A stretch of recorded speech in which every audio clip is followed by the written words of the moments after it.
Then suddenly I saw it.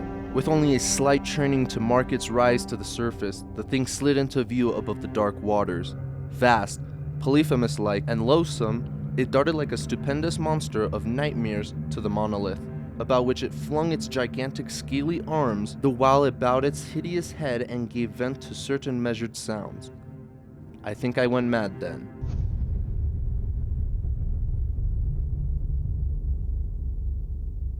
This video is sponsored by Aura. Hello everyone and welcome back. Today we are going to be talking about H.P. Lovecraft. So I just recently bought this book with all his short stories and novellas compiled into one big ass book because I'm a huge fan of horror, and obviously H.P. Lovecraft is known as the master of cosmic horror, aka Lovecraftian horror, which is right up my alley. So I began to read it, and the first story that I read is called Dagon, which is a very short story. It's like 5 pages, but I still really liked it. And if this is a sneak peek to what's to come in the rest of this book, I'm excited. So let's just hop right into it. Dagon is a story about this morphine addict that is writing a death note. He apparently ran out of his supply of morphine, which is the only drug that allows him to endure this life. But there's a line at the beginning of this story that I want to read to you guys that I thought was really scary, not in the way that you think. And it goes like this: "Do not think from my slavery to morphine that I am a weakling or a degenerate. When you have read these hastily scrawled pages, you may guess,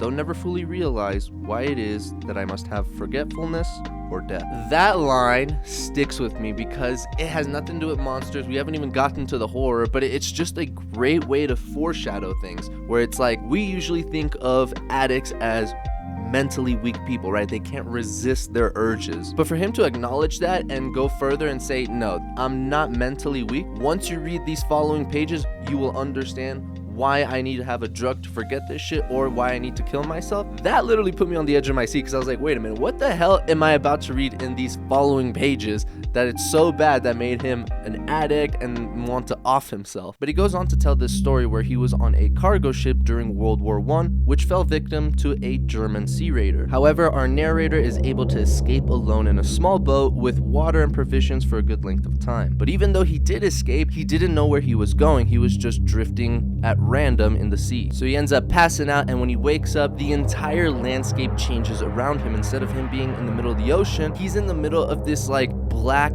goo that's all around him, and there's like decaying carcasses of fish and animal life from the sea. And the theory that he comes up with as to why he's in this scenario is pretty interesting. He thinks through some unprecedented volcanic upheaval, a portion of the ocean floor must have been thrown to the surface, exposing regions which for innumerable millions of years had lain hidden under unfathomable watery depths. I love this because now we're getting into that territory of like underwater societies, underwater creatures and living things. But yes, he spends the night there. The next day he finds actual like hard ground that he can walk on, so he goes on this hike where he sees this big mountain. He calls it a mound, but it's like this big hill, which he decides to go explore. So he gets on the top of this hill, but he can't see what's at the bottom of the valley because it is nighttime. So he's waiting for the moon to reach the right height to illuminate the valley. And as soon as the moon starts to illuminate some of the stuff in the valley, this singular object catches the attention of our narrator. It was a gigantic piece of stone, but what's even stranger is that it didn't seem like something that nature made. It felt man-made. It had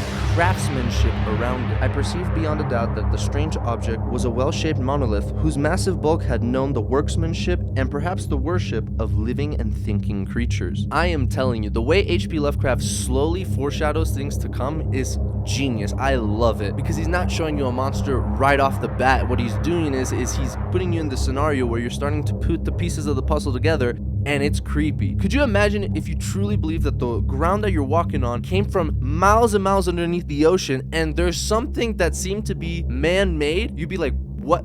There's underwater, is Atlantis? What is happening right now? And then as our narrator is standing there pondering what the hell this monolith is, out of nowhere, he sees it. Then suddenly I saw it. With only a slight churning to mark its rise to the surface, the thing slid into view above the dark waters. Vast, Polyphemus-like, and loathsome, it darted like a stupendous monster of nightmares to the monolith, about which it flung its gigantic scaly arms, the while it bowed its hideous head and gave vent to certain measured sounds.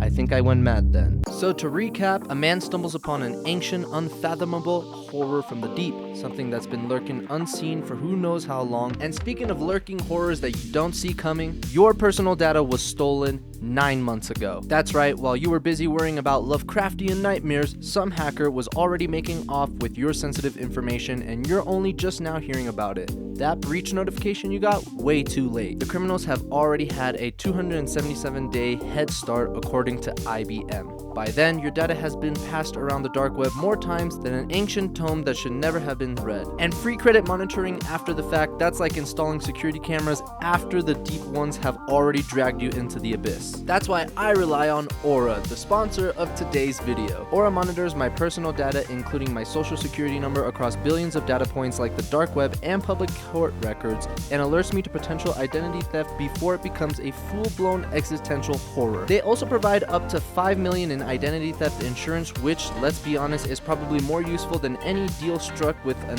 eldritch god. But Aura doesn't stop there. They offer a VPN with over 100 virtual locations, a secure password manager, antivirus protection, malicious site blocking, and even data broker opt-out tools to stop companies from selling your information. Look, at this point, there have been so many data breaches, your social security number might as well be etched into an ancient stone tablet at the bottom of the ocean. If you haven't been a victim of fraud yet, why are you still rolling the dice? If it's because protecting yourself feels overwhelming, let Aura do the hard work for you. You can go to my link down below to try 14 days for free. That's enough time for Aura to check if your personal data has already been exposed, so don't wait until it's too late. Now, if you excuse me, I need to go double check if my personal info hasn't been sacrificed to something lurking beneath the waves. Woo-hoo-hoo! I just love that scene. Like, oh my god. It really does showcase H.P. Lovecraft's style, because he's not the type of guy that's gonna bring monsters like, oh, now the world is coming to an end, these monsters are threatening society and humanity. It's not really like that. It's not the end of the world. It's more so people catching a glimpse of this other reality, this other world with these eldritch monsters and things that we don't know of. There's a quote that kind of illustrates what I'm trying to say. It's not from H.P. Lovecraft, but it's in this book, so I'm going to read it to you. It says, "Of such great powers or beings there may be conceivably a survival of a hugely remote period when consciousness was manifested, perhaps, in shapes and forms long since withdrawn before the tide of advancing humanity, forms of which poetry and legend alone have caught a flying memory